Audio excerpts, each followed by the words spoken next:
بسم اللہ الرحمن الرحیم۔ السلام علیکم محترم ناظرین۔ کیا واقعی ہر سید ایک جیسا ہوتا ہے؟ کیا تاریخ میں کچھ ایسے سادات بھی گزرے ہیں جنہیں نسب کے اعتبار سے ایک خاص مقام حاصل ہوا تھا؟ اسلامی تاریخ اور علم نسب کی کتابوں میں ایک ایسی اصطلاح ملتی ہے جسے نجیب الطرفین سید کہا جاتا ہے، اور جب انسان اس اصطلاح کی حقیقت کو سمجھتا ہے تو اسے معلوم ہوتا ہے کہ یہ محض ایک لقب نہیں بلکہ ایک ایسا نسبی اعزاز ہے جو صدیوں سے اہل بیت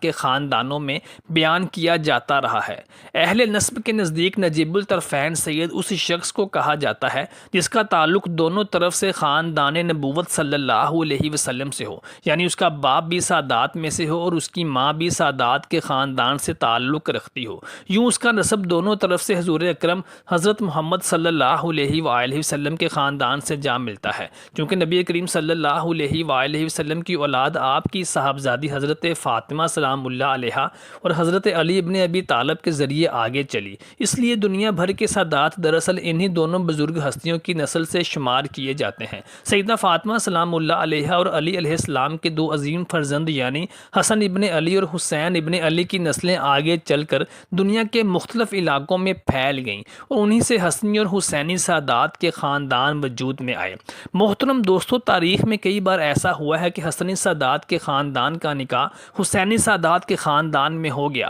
یا دونوں طرف سے سادات خاندانوں کا رشتہ قائم ہوا تو ان کی اولاد کو نسب کے اعتبار سے نجیب الطرفین سید کہا جانے لگا، کیونکہ دونوں طرف سے اہل بیت کی اولاد سے تھے۔ علم نسب کی مشہور کتابوں میں اس اصطلاح کا ذکر ملتا ہے، اور نسب کے ماہرین نے اس بات کی وضاحت کی ہے کہ سادات کرام کے شجرہ نسب کو محفوظ رکھنا ہمیشہ سے ایک اہم کام سمجھا جاتا تھا۔ اسی مقصد کے لیے اسلامی حکومتوں میں ایک عہدہ بھی قائم کیا گیا جسے نقیب الاشراف کہا جاتا تھا، اور اس عہدے پر مقرر ہونے والا شخص سادات کرام کے خاندانوں کے شجرے محفوظ رکھتا اور ان کی تحقیق کرتا تھا تاکہ کوئی شخص غلط طور پر سید ہونے کا دعویٰ نہ کر سکے۔ مشہور مورخ اور نسب دان ابن حزم نے اپنی معروف کتاب ہمرۃ الانساب العرب میں عرب قبائل اور سادات کرام کے انساب پر تفصیلی گفتگو کی ہے، جبکہ مشہور عالم اور مورخ جلال الدین سیوطی رحمۃ اللہ نے بھی اپنی تصانیف میں اہل بیت اطہار کے نسب اور فضائل کا ذکر کیا ہے۔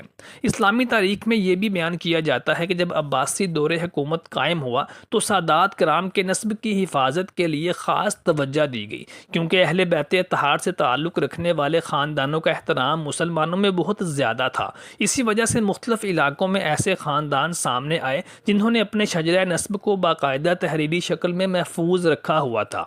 وقت کے ساتھ ساتھ جب سادات کرام کے خاندان عرب سے نکل کر ایران، عراق، وسطی ایشیا اور بر صغیر تک پہنچے تو ان کے ساتھ ان کے شجرے بھی منتقل ہوئے۔ بر صغیر میں بہت سے مشہور سادات خاندان جیسا کہ بخاری، گیلانی، قادری، رضوی اور نقوی سادات اپنی نسبت کو حضرت علی علیہ السلام اور سیدہ فاطمہ سلام اللہ علیہ کی اولاد سے جوڑتے ہیں، اور ان خاندانوں کے بعض گھرانے ایسے بھی ہیں جن کے بارے میں نسب کے ماہرین کہتے ہیں کہ وہ نجیب الطرفین سید ہیں، کیونکہ ان کا نسب دونوں طرف سے سادات کرام کے خاندانوں سے جا ملتا ہے۔ تاریخی روایات میں یہ بھی بیان کیا جاتا ہے کہ بعض اوقات کسی خاندان میں کئی نسلوں تک سادات خاندانوں میں ہی رشتے ہوتے رہے، جس کے نتیجے میں ان کی اولاد کا نسب دونوں طرف سے اہل بیت اطہار سے جڑتا چلا گیا، اور یہی وجہ ہے کہ انہیں نجیب الطرفین سید کہا گیا ہے۔ تاہم اسلامی تعلیمات یہ بھی واضح کرتی ہیں کہ نسب کا شرف اپنی جگہ ایک حقیقت ہے،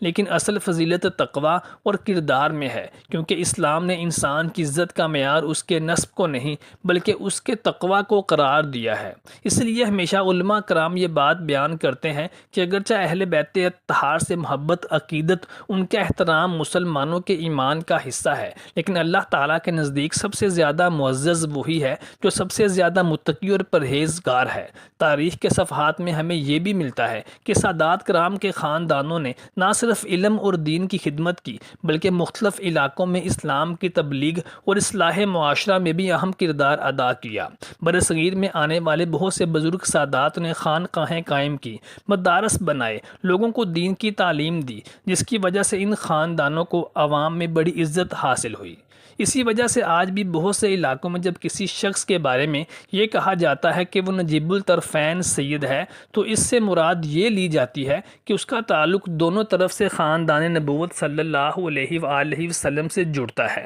اور اس کا شجرہ نسب اہل بیت سے جا ملتا ہے۔ یوں نجیب الطرفین سید دراصل وہ سید ہوتا ہے جس کی والدہ اور والد دونوں سادات خاندان سے ہوں، اور اس طرح سے اس کا نسب دونوں طرف سے حضرت علی علیہ السلام اور سیدہ فاطمہ سلام اللہ علیہ کی اولاد سے جا کر ملتا ہو۔ اور یہی وجہ ہے کہ تاریخ اور علم نسب کی کتابوں میں اس اصطلاح کو ایک خاص نسبی پہچان کے طور پر بیان کیا گیا ہے۔ اسلامی تاریخ میں جب سادات کرام کے مختلف خاندان دنیا کے مختلف علاقوں میں پھیلنے لگے تو ان کی پہچان اور شناخت کے لیے ان کے نسب، مقام یا قیام یا کسی بزرگ جد امجد کے نام سے ان کی نسبت مختلف القاب اور نسبتیں اختیار کرتی چلی گئیں۔ اسی وجہ سے ہمیں نقوی، رضوی، بخاری، گیلانی اور کاظمی جیسے سادات کے مختلف خاندان نظر آتے ہیں۔ دراصل تمام سادات کی اصل نسبت حضور اکرم محمد مصطفیٰ صلی اللہ علیہ وآلہ وسلم کی صاحبزادی سیدہ فاطمہ علیہ السلام اور داماد علی بن ابی طالب سے جا کر ملتی ہے، کیونکہ نبی کریم صلی اللہ علیہ وآلہ وسلم کی نسل آپ کی بیٹی حضرت فاطمہ علیہ السلام کے ذریعے آگے چلی۔ سیدہ فاطمہ سلام اللہ علیہ اور حضرت علی علیہ السلام کے دو عظیم بیٹے یعنی حسن ابن علی اور حسین ابن علی کی اولاد دنیا بھر میں پھیلی۔ اسی اولاد میں سے مختلف ادوار میں کئی عظیم امام اور بزرگ پیدا ہوئے جن کی نسبت سے بعد کی نسلوں نے اپنی اپنی پہچان بنائی۔ مثال کے طور پر نقوی سادات دراصل اس خاندان کو کہا جاتا ہے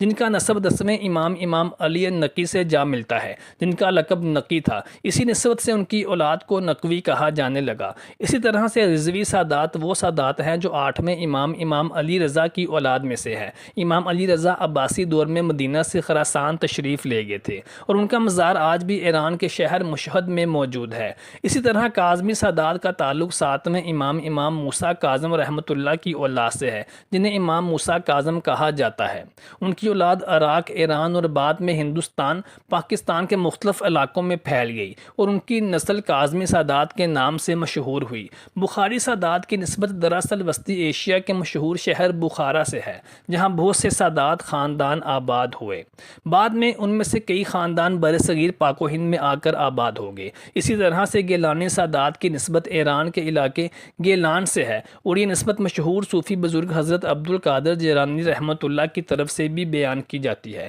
جو 12ویں صدی کے ایک عظیم عالم اور صوفی تھے اور بغداد میں مقیم تھے۔ علماء انساب ہمیشہ یہ بات واضح کرتے ہیں کہ کسی شخص کے نجیب الطرفین سید ہونے کی اصل بنیاد اس کا مستند شجرہ نسب ہوتا ہے جو نسل در نسل محفوظ کیا جاتا ہے اور اسی کے ذریعے یہ معلوم کیا جاتا ہے کہ اس کا سلسلہ نسب کن بزرگوں سے کہاں پر جا کر ملتا ہے۔ اس طرح سے آسان الفاظ میں اگر سمجھا جائے تو نجیب الطرفین سید وہ ہوتا ہے کہ جس کے باپ کا نسب بھی اہل بیت اطہار سے ہو اور اس کی ماں کا نسب بھی اہل بیت اطہار سے ملتا ہو، اور اس طرح سے وہ دونوں طرف سے خاندان نبوت صلی اللہ علیہ وآلہ وسلم سے جڑا ہوا ہوتا ہے۔ محترم دوستو، امید کرتے ہیں آپ کو ہماری آج کی تحقیقاتی ویڈیو پسند آئی ہوگی۔ برائے مہربانی کمنٹ سیکشن میں اپنی رائے سے آگاہ کیجیے گا، اور اگر کسی مخصوص موضوع پر آپ ویڈیو دیکھنا چاہتے ہیں تو کمنٹ سیکشن میں اس سے آگاہ کیجیے گا۔ ہم کوشش کریں گے کہ اس موضوع پر آپ کو ویڈیو بنا کر پیش کی جا سکے۔